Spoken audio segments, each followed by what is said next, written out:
ఓం శ్రీ మాత్రే నమః. అందరికీ నమస్కారం అండి. మీ అందరూ బాగుండాలని మనస్ఫూర్తిగా కోరుకుంటున్నాను. మనకి కార్తీక మాసం అమావాస్య వస్తుంది కదండి. ఈ అమావాస్య చాలా శక్తివంతమైనది. మనకి ఈ కార్తీక మాసం నెల రోజులు మనం పూజించేది శివయ్యని. శివయ్యకి ఇష్టమైనది బూడిద గుమ్మడికాయ. ఎలా అంటే ఈ బూడిద గుమ్మడికాయ కూడా దానికి నిండా బూడిద ఉంటుంది. ఇది శివుడికి చాలా ఇష్టమైనది. మన ఇంటికి కూడా కట్టుకుంటే చాలా విశేషమని చెప్తారు. నరదిష్టి, నరపీడ, మన ఇంటికి ఎలాంటి దిష్టి గుణాలున్నా ఇది మనకి తీసేస్తుందండి. ఇది మన ఇంటికి కట్టడం వల్ల చాలా మంచిది. ఇది ఇంటికి కట్టిన వెంటనే పాడైపోయి నీరు కారడం అది చేస్తే మన ఇంట్లో నరగోల, నరదిష్టి, నెక్స్ట్ మన ఇంటికి వచ్చేవాళ్ళు చూపులు బాగోపోయినా ఇది వెంటనే ఇలా ఇదైపోద్ది. ఈ కార్తీక అమావాస్య రోజు ఈ బూడిద గుమ్మడికాయ ఇంటికి కట్టుకుంటే చాలా మంచిదండి. గుమ్మడికాయ ఇంటికి కట్టాలనుకునేటప్పుడు మనం పసుపు అది అలాంటివి రాయడం చేయకూడదండి. ఎందుకంటే పామితే దీనికునే బూడిద అనేది పోతుంది. బూడిదతో అలా కట్టడం వల్లే మనకు విశేషం. ఎందుకంటే తెల్లగా బూడిదగా ఉంటుంది కాబట్టి బూడిద గుమ్మడికాయ శివ స్వరూపం అంటారు కాబట్టి మనం పసుపు అది రాయకూడదు. అంతగా కాదు అనుకుంటే కాస్త కాటికి బొట్లు అంటూ కాటికి ఉంటుంది చూడండి, నల్ల కాటికైనా బసిబొగ్గైనా అలాంటివి కాస్త బొట్లు పెట్టుకోవచ్చు. నేనైతే ఏం పెట్టనండి, ఇలాగే పెడతాను. దీనికి కూడా నేను ఉప్పు పటికిని కూడా కట్టి ఉండేది తీసుకున్నాను, నల్ల జీడి పిక్కలు తీసుకున్నాను. ఇవి అమావాస్యలో కట్టడం చాలా మంచిదండి.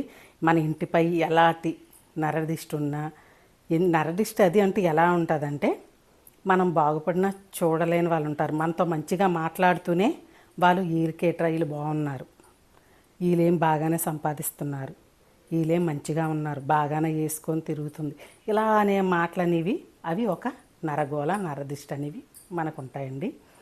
మన నరపీడలు అవి అనేవంటే ఏంటంటే మన ఇంట్లోనే ఏ చిన్న చీమలైనా బల్లిలైనా అలాంటివి చచ్చిపోయి వాటిని మనకి ఎప్పుడైనా చేయి కోసుకున్నా ఏ రక్తం చుక్క అని బయటకు అది వచ్చేటప్పుడు అవి ఒక మన పీడలు అనేవి ఏర్పడతాయండి. అవే నరపీడ అది అంటారు. ఇవి ఇలాంటివి అయ్యి ఉండడం వల్ల మన ఇంటికి ఉన్న ప్రతి ఒక్కటి నెగిటివ్ ఎనర్జీ అనేది మొత్తం తీసేస్తుందండి. అమావాస్య రోజు మటుకు తప్పనిసరిగా చంటి పిల్లలున్నా ఎవరున్నా సరే మనం దిష్టి అనేది కూడా తీసుకోవాలండి. అది కల్లుప్పుతో తీసుకోవడం వల్ల మనకునే దిష్టి అనేది బేగా తీసేస్తుంది కనుక అవి తీసుకోవాలి. ఇంటికి తప్పనిసరిగా బూడిద గుమ్మడికాయ కట్టినా సరే మనం నిమ్మకాయలు కూడా కట్టుకోవాలండి. నిమ్మకాయలు కూడా కట్టుకోవడం మంచిది. మీకు ఇప్పుడు నిమ్మకాయలు చూపించలేదు. ఇది మట్టుకు మనం ఇంటి మీద వైపుగా కట్టాలి.